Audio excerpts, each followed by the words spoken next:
What's the meaning of Benjamin Britten?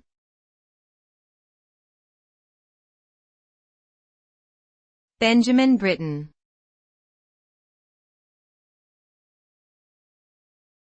Benjamin Britten.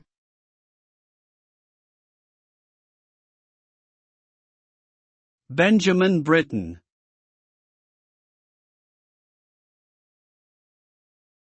Benjamin Britten.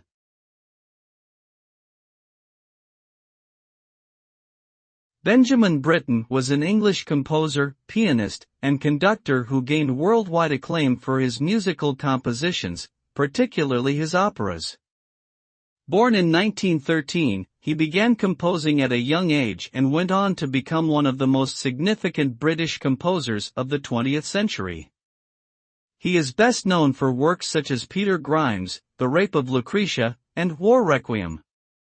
Britten's music often reflected his political and social beliefs, and he was also known for his collaborations with other artists and musicians.